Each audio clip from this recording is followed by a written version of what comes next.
ಸಿರಿಗನ್ನಡವೇ ನನ್ನ ಉಸಿರಾಗಿರಲಿ, ಸ್ವರ್ಗಲೋಕವೇ ಕೊಟ್ಟರೂ ಬೇಕಾಗಿಲ್ಲ, ಕನ್ನಡ ಮರೆತೆಂದು ಬದುಕುವುದಿಲ್ಲ.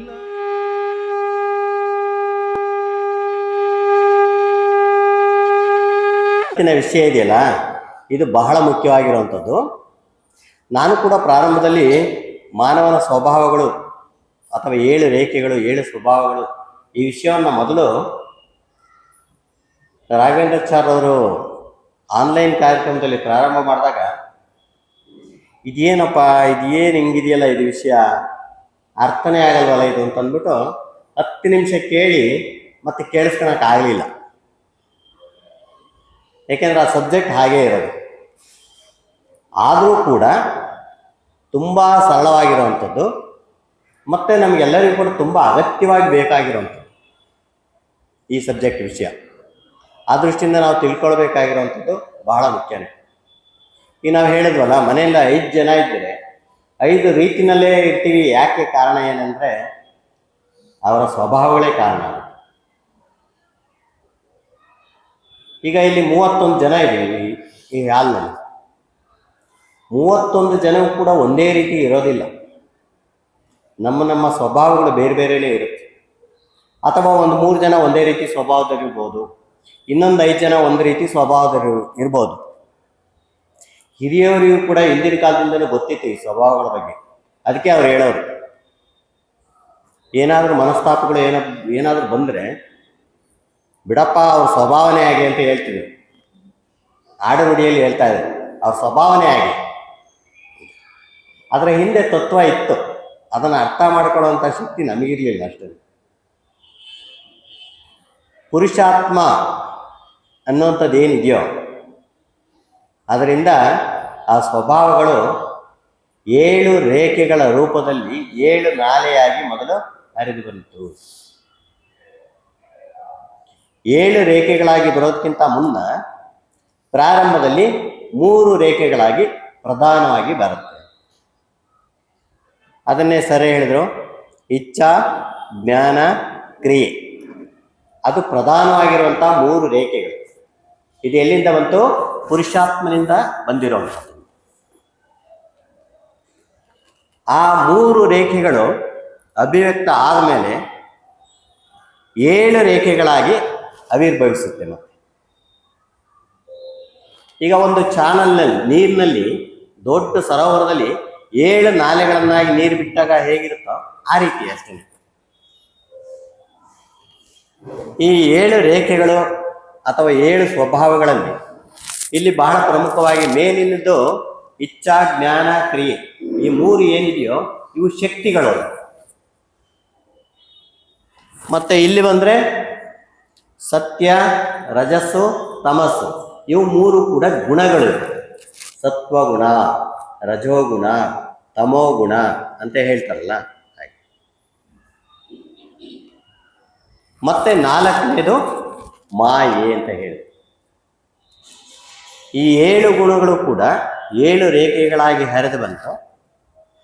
ಪುರುಷಾತ್ಮನ ಒಂದು ಅಂಶವೇ ಜೀವಾತ್ಮನ ಅಂಶವಾಗಿ, ಜೀವಾತ್ಮನ ಒಂದು ಅಂಶ ಪ್ರಜ್ಞೆಯ ರೂಪದಲ್ಲಿ ದೇಹಾತ್ಮವಾಗಿ ಬರುತ್ತೆ. ಅದು ನಮಗೆಲ್ಲರಿಗೂ ಕೂಡ ಗೊತ್ತಿರೋ. ಎಲ್ಲ ಕೆಲಸಗಳಿಗೂ ಕೂಡ ಪುರುಷಾತ್ಮನೇ ಇಳಿದು ಬರೋದಕ್ಕೂ ಸಾಧ್ಯ ಆಗೋದಿಲ್ಲ. ಅದಕ್ಕೆ ತನ್ನದೇ ಆದಂಥ ಅಸ್ತಿತ್ವ ಅಲ್ಲಿರುತ್ತೆ. ಜೀವಾತ್ಮನ ಒಂದು ಪ್ರಜ್ಞೆಯ ಅಂಶ ರೇಖೆಯ ರೂಪದಲ್ಲಿ ದೇಹಾತ್ಮವಾಗಿ ಇಲ್ಲಿ ಕೆಳಗಡೆ ಬರುತ್ತೆ. ದೇಹಾತ್ಮದಲ್ಲಿ ಏನಾಗುತ್ತೆ, ಈ ಭೌತಿಕ ಮಟ್ಟದಲ್ಲಿ ಇರುವಂಥ ಏನು ಅನುಭವಗಳ ಸಾರವನ್ನು ತೆಗೆದುಕೊಂಡು ಪುನಃ ಮತ್ತೆ ಹೋಗಬೇಕಾಗುತ್ತೆ. ಅದೇನೇ ಸಂಸರಣೆ.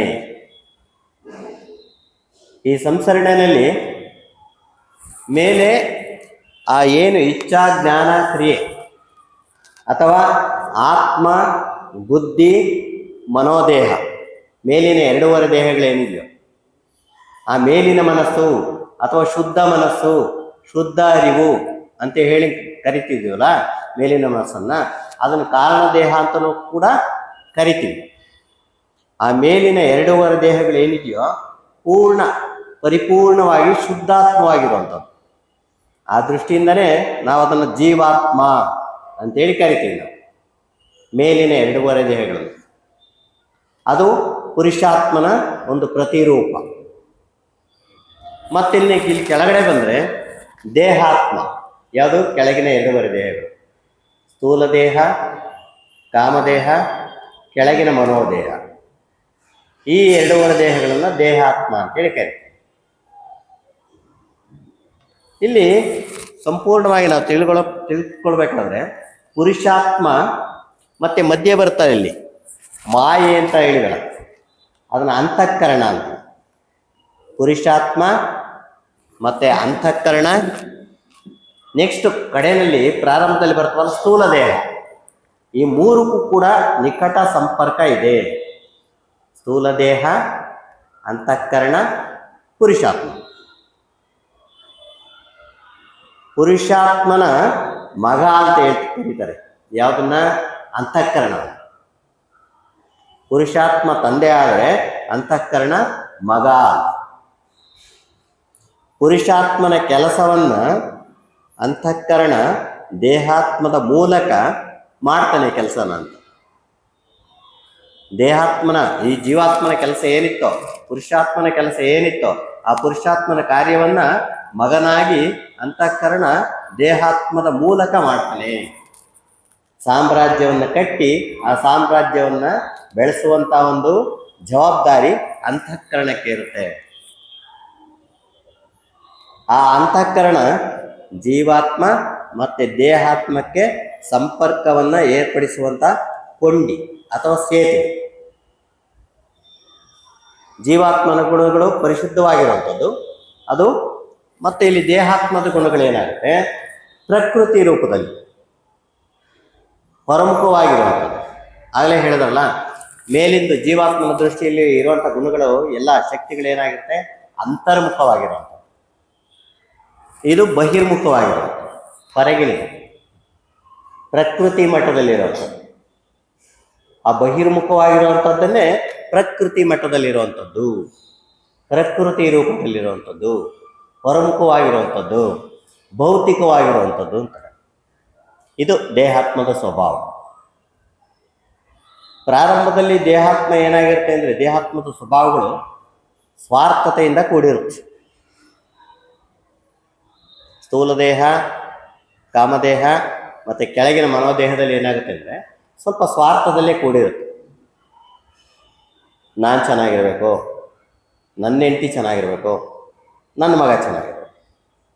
ಅಥವಾ ಹೆಂಡತಿ ಆದರೆ ನಾನು, ನನ್ನ ಗಂಡ, ನನ್ನ ಮಗ ಚೆನ್ನಾಗಿರಬೇಕು. ನೋಡಿ, ಹೀಗೆ ಸ್ವಾರ್ಥ ಅನ್ನೋದು ಸುತ್ತುವರೆದಿರುತ್ತಿಲ್ಲ. ಸೈಟ್ ಮಾಡ್ಕೋಬೇಕು, ನಮ್ಮನೆ ಹೆಸರು ಮಾಡ್ಕೊಳ್ಳೋಣ, ನನ್ನ ಹೆಸರು ಮಾಡ್ಕೋಬೇಕು. ಈ ರೀತಿ ಸ್ವಾರ್ಥದಿಂದ ಕೂಡಿರುವಂಥದ್ದು. ಇಲ್ಲಿ ಜೀವಾತ್ಮನ ಸ್ವಭಾವಗಳೇನಾಗುತ್ತೆ ಅಂದರೆ ಪರರ ಹಿತಕ್ಕೋಸ್ಕರ ತ್ಯಾಗ, ಪ್ರೇಮ, ಕರುಣೆ, ಅನುಕಂಪ, ಸಹಬಾಳ್ವೆ, ಸಹಕಾರ ಇಂಥವೆಲ್ಲ ಎಲ್ಲಿರುತ್ತೆ? ಮೇಲೆ. ಇಲ್ಲಿ ಕೆಳಗಡೆಲಿ ನಾನು, ನನ್ನ ಗಂಡ, ನನ್ನ ಮಕ್ಕಳು, ಆಮೇಲೆ ನನ್ನ ರಕ್ತ ಸಂಬಂಧ, ನನ್ನ ಜನ, ಅದಕ್ಕೆ ಮೀರಿದ ಮೇಲೆ ನನ್ನ ಬೀದಿಯವರು, ಆಮೇಲೆ ನಮ್ಮ ಊರಿನವರು. ಇದೆಲ್ಲ ದೇಹಾತ್ಮದ ಸ್ವಭಾವಗಳು ಹೌದಲ್ವಾ? ದೇಹಾತ್ಮದಲ್ಲಿ ಬರೋದು ಇದೇನೆ. ಫಸ್ಟ್ ನಾನು ಚೆನ್ನಾಗಿರ್ಬೇಕು, ನನ್ನ ಕುಟುಂಬ ಚೆನ್ನಾಗಿರ್ಬೇಕು, ಆಮೇಲೆ ಪಕ್ಕದವ್ರನ್ನ ಅಕ್ಕಪಕ್ಕದವ್ರನ್ನ ಆಮೇಲೆ ನೋಡೋದು. ಉಳ್ಕೊಂಡ್ರೆ ಉಳಿಯೋದಿಂದ ಎಲ್ಲಿ ಬಂತು? ಜೀವನ ಪೂರ್ತಿ ಮುಗಿದ್ರೂ ಸಾಧ್ಯನೇ ಆಗಲ್ಲ. ಇದಕ್ಕೇನೆ ರಾಘವೇಂದ್ರ ಸರ್ ನಾನು ಮಾತಾಡುವಾಗ ಅವ್ರು ಹೇಳ್ತಾ ಇರ್ತಾರೆ, ಒಂದ್ಸಲ ನಾನು ಕೇಳಿದೆ, ಹೀಗೆ ಹೇಳಬೇಕು ಅಂದರೆ ನಿಜವಾಗಲೂ ಆದರ್ಶ ಜೀವಿಗಳು ಅಂತಂದರೆ ಮಾದರಿಯಾಗಿರೋರು ಅಂತ. ಆದರ್ಶ ಜೀವಿಗಳು ಅಂದ್ರೆ ಮಾದರಿಯಾಗಿರೋವಂಥದ್ದು. ಮಾದರಿಯಾಗಿರೋರು ಅಂದರೆ ಏನನ್ನು ಹೇಳ್ತೀವೋ ಅದನ್ನೇ ಮಾಡೋವಂಥವ್ರು. ಇವೆಲ್ಲವೂ ಕೂಡ ಮನೆಯಲ್ಲಿ ತಂದೆ ತಾಯಿಯನ್ನು ಮಕ್ಕಳಿಗೆ ಗಮನಿಸ್ತಾ ಇರ್ತೀವಿ. ನಾವು ಫೋನಲ್ಲಿ ಇಟ್ಕೊಂಡು ಮನೇಲಿ ಮಾತಾಡ್ತಿರ್ತೀವಿ, ಯಾವ್ದಾದ್ರು ಫೋನ್ ಬರುತ್ತೆ, ಮನೇಲಿ ಇರ್ತೀವಿ, ಕೂತಿರ್ತೀವಿ, ಮನೇಲಿ ಕೂತ್ಕೊಂಡು ಮಾತಾಡ್ತಾ ಇರುವಾಗ ಸರ್ ಎಲ್ಲಿದ್ದೀರಾ ಅಂತಾರೆ ಅವರು. ನಾವೇನು ಮಾಡ್ತೀವಿ? ಆಚೆ ಇದ್ದೀನಿ ಅಂತೀವಿ. ನಮ್ಮ ಮೊಮ್ಮಕ್ಳು ಅಲ್ಲಿ ಕೂತಿರ್ತೀವಲ್ಲ LKG UKG ತಾತ ಇಲ್ಲೇ ಕೂತಿದ್ಯಾ ಇದೇ ನಿಂಗೆ ಸುಳ್ಳು ಹೇಳ್ತೀಯ ಅಲ್ವಾ ಅಂದಲ್ಲ ಅವಕ್ಕೆ ಅವಾಗಲೇ ಗೊತ್ತಾಗತ್ತೆ ನಮ್ಮ ತಾತ ಹೇಳೋದಲ್ಲ ನೋಡಿ ಗೊತ್ತಾಗ್ಬಿಡ್ತಲ್ಲೇ ಸುಮ್ಮ ಕೂತ್ವ ನಿಂಗೆ ಗೊತ್ತಾಗತ್ತೆ ಅಂತ ನಾವು ನಿನಗೆ ಹೆಂಗೆ ನನಗೆ ಗೊತ್ತಾಗೋದು ನೀನು ಸುಳ್ಳು ಅಂತ ಗೊತ್ತು ನನಗೆ. ಇದನ್ನ ಒಂದು ಸರಿ ಆ ಮಕ್ಕಳೆಲ್ಲ ಮನೋಭಾವ ಬಂತು ಅಂದ್ರೆ ನೀವೇನ್ ಸತ್ಯ ಹೇಳಿರಿ ಇನ್ಮೇಲೆಲ್ಲ ಸಾಮಾನ್ಯಕ್ಕೆ ನಮ್ಮ ತಾತ ಮೊಬೈಲಲ್ಲಿ ಹೇಳ್ತಲ್ಲ ಹಂಗೆ ಇರ್ಬೇಕು ಇದುವೆ.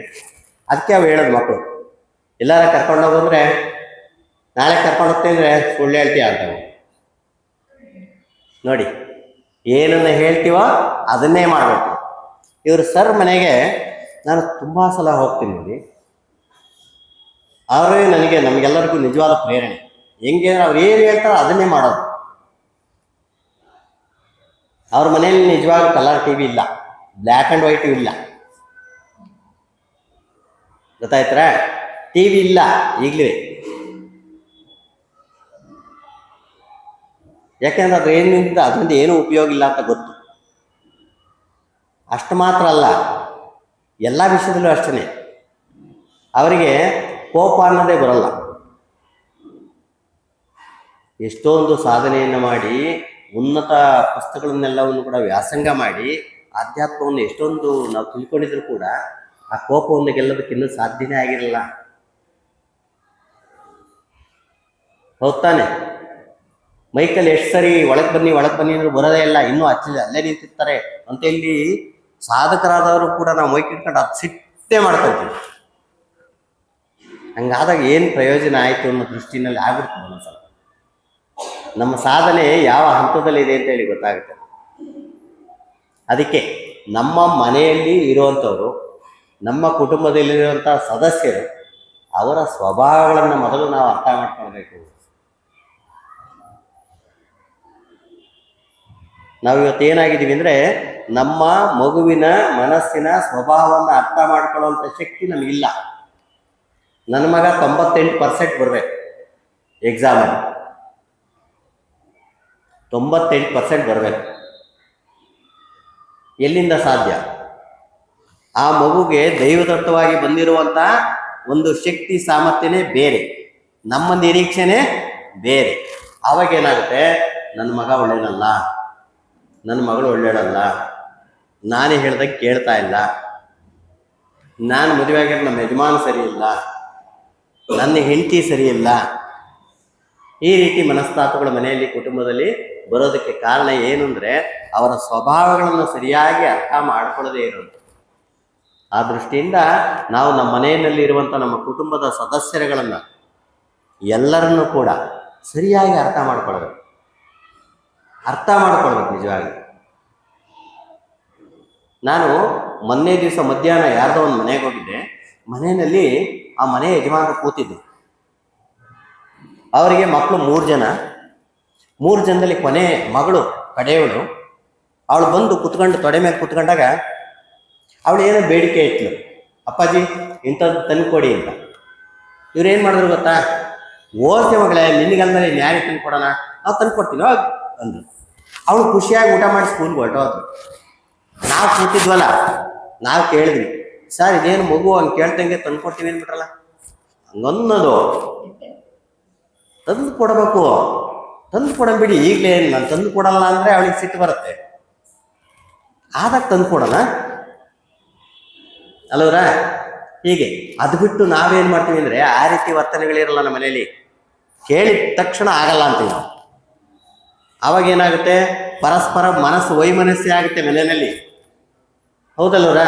ವೈಮನಸ್ಸೆ ಆಗುತ್ತೆ, ಘರ್ಷಣೆಗಳಾಗುತ್ತೆ, ಅರ್ಥ ಮಾಡ್ಕೊಳ್ಳೋದಿಲ್ಲ, ಜಗಳಗಳಾಗುತ್ತೆ. ಆವಾಗೇನಾಗುತ್ತೆ, ಮನೆಯಲ್ಲಿ ಒಬ್ಬರನ್ನ ಕಂಡ್ರೆ ಒಬ್ಬರಿಗೆ ದ್ವೇಷ ಮನೋಭಾವ ಉತ್ಪತ್ತಿ ಆಗುತ್ತೆ ಮನೆಗಳಲ್ಲಿ. ಹೌದಲ್ವಾ? ಈಗ ನಮ್ಮ ಮನೆಯಲ್ಲೇ ಮನೇಲಿ 3 ಜನ ಇದ್ದೀವಿ ಅಷ್ಟೇ. ಈಗ ನಮ್ಮ ಮನೆಯವರಿಗೆ ಸಂಜೆ ಹೋದಾಗ ಮುದ್ದೆ ಮಾಡಿಕೊಡಿ ಅಂತ ನಾನು ಹೇಳ್ತೀನಿ, ಇದು ವಾಸ್ತವ. ಅವ್ರು ಏನು ಹೇಳ್ತಾರೆ ಗೊತ್ತಾ, ಊಟದ ಟೈಮ್ 8:15 ಅಷ್ಟೊತ್ತಿಗೆ ಮಧ್ಯೆ 2-3 ಸರಿ ಕೇಳ್ತಾರೆ ನನ್ನ, ಏನಂತವ ಮುದ್ದೆ ಮಾಡ್ಬೇಕಾ ಅಂತ. ಅಂದ್ರೆ ಎಲ್ಲರ 2-3 ಸರಿ ಯಾಕೆ ಕೇಳೋ ಉದ್ದೇಶ ಏನಂದ್ರೆ ಬೇಡ ಬಿಡಮ್ಮ ಹೋಗ್ಲಿ ಅಂತ ಅಂದ್ಲಿ ಅಂತ. ಆಮೇಲೆ ಹೂ ಅಂತ ಅಂತೀವಿ, ಮತ್ತಿನ್ನು 10 ನಿಮಿಷ ಬಿಟ್ಟು ಮತ್ತೆ ಕೇಳ್ತಾರೆ ಮುದ್ದೆ ಮಾಡ್ಬೇಕಾ ಅಂತಾರೆ. ಹೂ ಮಾಡ್ಲೇಬೇಕು ಅಂತ ನಾನು ಹಠ ಮಾಡಿದ್ರೆ ಅವರು ಬೇಕ ಬೇಡ ಅಂತ ಮನಸ್ಸಿಟ್ಕೊಂಡು, ಯಾಕಂದ್ರೆ ಅವ್ರ ಸಮಸ್ಯೆ ಏನಂದ್ರೆ ಮುದ್ದೆ ಪಾತ್ರ ತೊಳೆಯೋದು ಕಷ್ಟ ಅಂತ. ಅವಾಗ ನಾನೇ ಮಧ್ಯದಲ್ಲಿ ಒಂದ್ಸರಿ ಬೇಡ ಬಿಡು ಅಂದ್ರೆ ನಮ್ಮ ಮನೆಯವ್ರು ಎಷ್ಟು ಒಳ್ಳೆಯವರು, ಅನ್ನ ಮಾಡಿ ಸಾಕು ಅಂದ್ರು ಅಷ್ಟೇ ಅಂತ. ಅವಾಗ ಏನಾಗುತ್ತೆ ಅಂದ್ರೆ ಒಂದು ಸ್ವಲ್ಪ ವಿಷಯಗಳೇ ಅದು, ಆದ್ರೂ ಕೂಡ ನಾವು ಅವ್ರನ್ನ ಒಬ್ಬರನ್ನೊಬ್ಬರು ಅರ್ಥ ಮಾಡ್ಕೊಂಡಾಗ ಏನಾಗುತ್ತೆ, ಸಂಸಾರದಲ್ಲೂ ಕೂಡ ಸಾಮರಸ್ಯ ಇರುತ್ತೆ, ಕುಟುಂಬದಲ್ಲೂ ಕೂಡ ಸಾಮರಸ್ಯ ಇರುತ್ತೆ. ಒಬ್ಬರ ನಡುವೆ ಇನ್ನೊಬ್ಬರ ನಡುವೆ ಇಬ್ಬರ ನಡುವೆನೂ ಒಂದು ಸಂಬಂಧ ಚೆನ್ನಾಗಿರುತ್ತೆ. ಹೀಗೆ ನಾವು ಸಂಬಂಧಗಳನ್ನ, ಅವರ ಸ್ವಭಾವಗಳನ್ನ ಅರ್ಥ ಮಾಡಿಕೊಳ್ಬೇಕಾದ್ದು ಬಹಳ ಮುಖ್ಯ.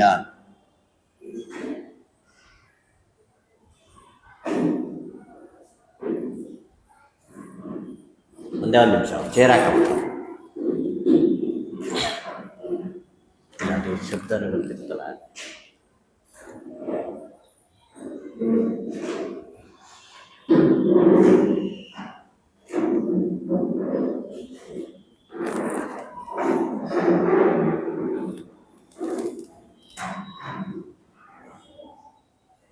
ಕೂತ್ಕೊಳ್ಳಿ, ಎಲ್ಲರೂ ಕೂತ್ಕೊಂಬಿಡಿ.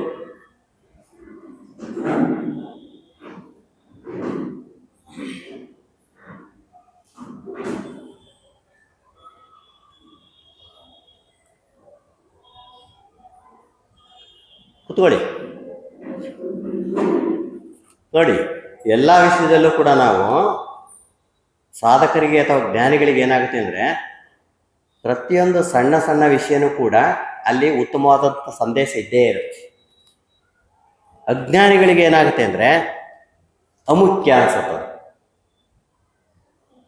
ಈಗ ನಾನು 1 ನಿಮಿಷ ನಿಲ್ಲಿಸ್ತೇನೆ ಅಷ್ಟೇ.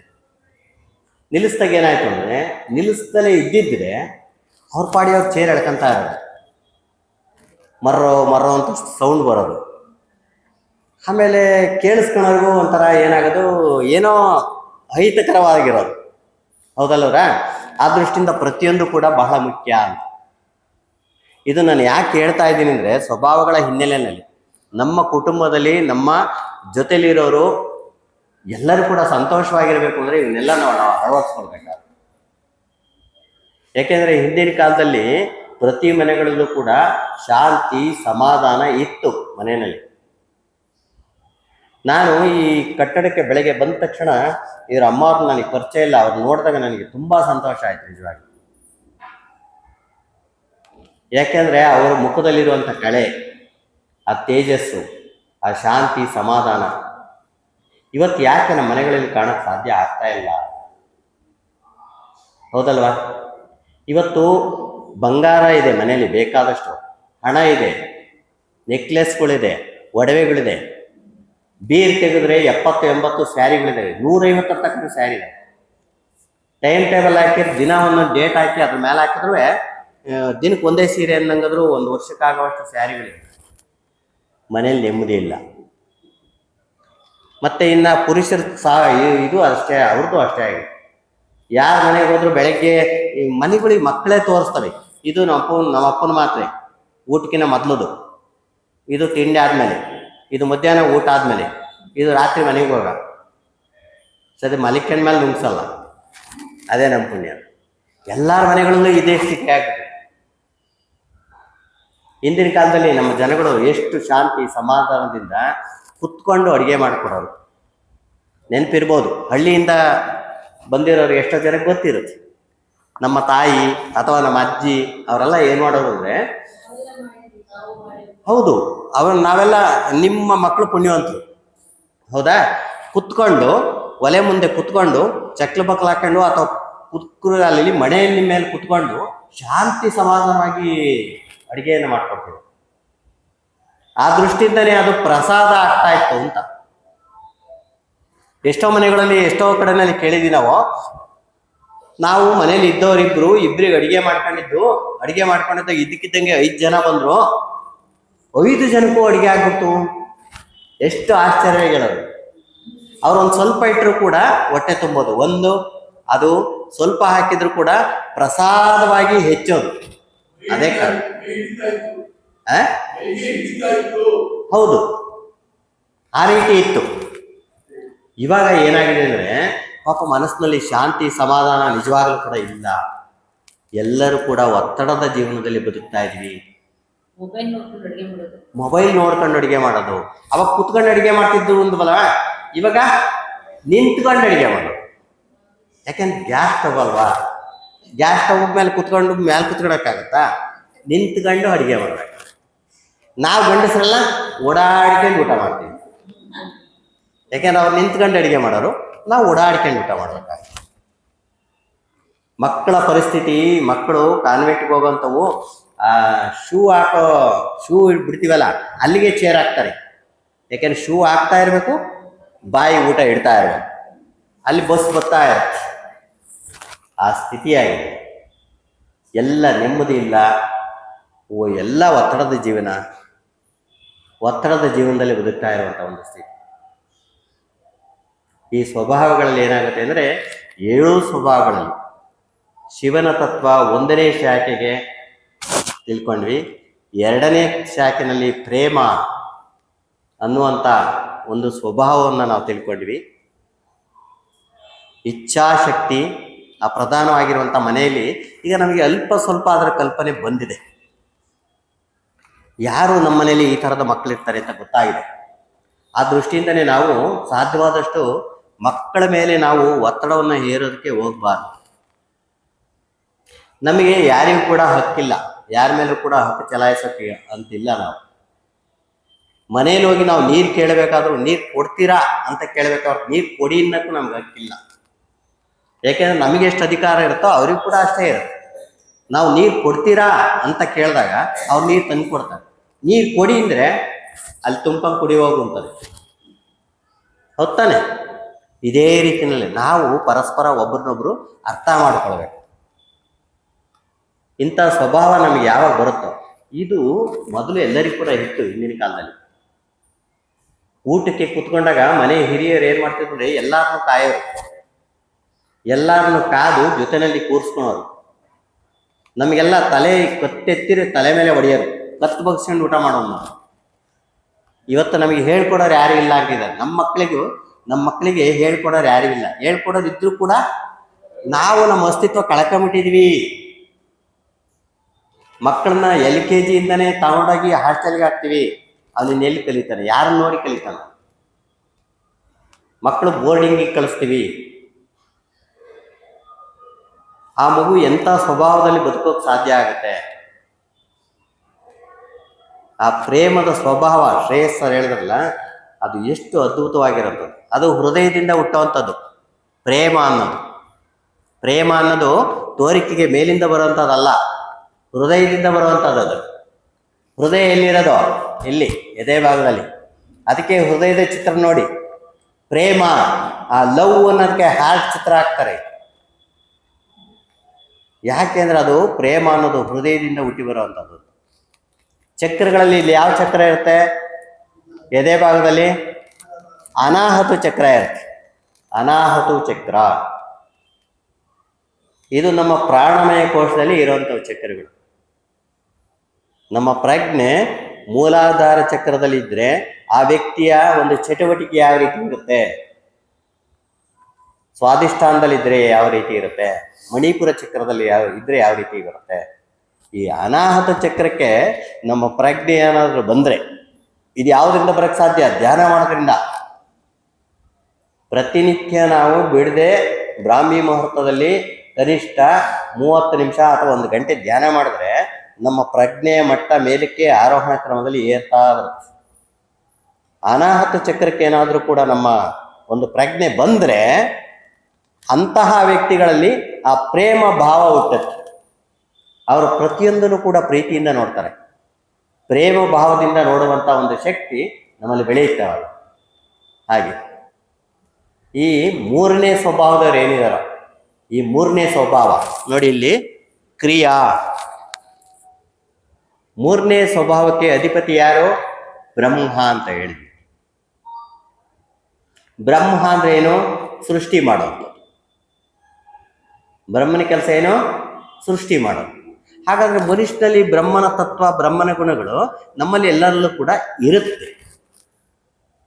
ಮನೆಯಲ್ಲಿ ಅಥವಾ ಪ್ರಕೃತಿನಲ್ಲಿ ಅಥವಾ ಎಲ್ಲಿಯಾದರೂ ಕೂಡ ಏನಾದರೂ ಸೃಷ್ಟಿ ಮಾಡಬೇಕು ಅಂದರೆ ಆ ಬ್ರಹ್ಮನ ಆ ಸ್ವಭಾವ ಏನಿದೆಯೋ, ಏನು ಕ್ರಿಯಾಶಕ್ತಿ, ಆ ಮೂರನೇ ಸ್ವಭಾವ ಏನಿದೆಯೋ ಅವನು ನೇತೃತ್ವವನ್ನು ವಹಿಸಿದರೆ ಆ ಕೆಲಸ ಸರಾಗವಾಗಲಿಕ್ಕೆ ಅಂತ. ಸತ್ಯವಿದು ಕನ್ನಡ ನಾಡಲಿ ಹುಟ್ಟಲು ಪುಣ್ಯವು ಬೇಕು, ದೇವರ ದಯೆಯಿಂದಲಿ ಈ ಭಾಗ್ಯವು ದೊರೆತರೆ ಸಾಕು. ಹೈ!